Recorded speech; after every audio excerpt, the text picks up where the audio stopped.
ঢাকা রাজধানীর কেরানীগঞ্জের বাবুবাজারের জমেলা টাওয়ারের নিচতলায় আগুন লেগেছে। ভোর ৫টায় আগুন লেগেছে বলে জানায় স্থানীয়রা। পরবর্তীতে সেনাবাহিনী সহ ফায়ার সার্ভিসের ১২টি ইউনিট সহ এই আগুন নিয়ন্ত্রণে কাজ করে। বৈদ্যুতিক শর্ট সার্কিটের কারণে এই আগুনের সূত্রপাত হয়েছে বলে জানান ফায়ার সার্ভিস।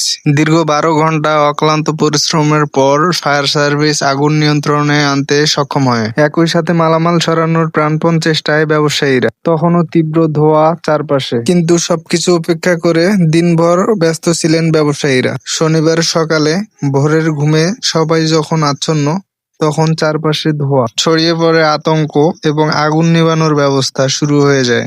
ব্যবসায়ীরা বলছেন, বহুতল এই ভবনের বেসমেন্ট এবং নিচতলায় ২ শতাধিক দোকান, যেখানে মজুদ ছিল ঝুট আর কাপড়। ব্যবসায়ীরা বলছে, লোকবল থাকা সত্ত্বেও তারা ভিতরে প্রবেশ করতে পারেনি ধোঁয়ার জন্য এবং তাদের ঝুট কাপড় সবকিছু সেখানেই রয়ে যায়। ভবনের ৩ তলার পর থেকে ১০ তলা পর্যন্ত পুরাটাই ছিল আবাসিক, যেখানে বসবাস করছিল প্রায় ২ শতাধিক পরিবার। আগুন লাগার পর বহুতল এই ভবন থেকে তাদেরই মধ্য থেকে ৪৫ জনকে উদ্ধার করে ফায়ার সার্ভিস।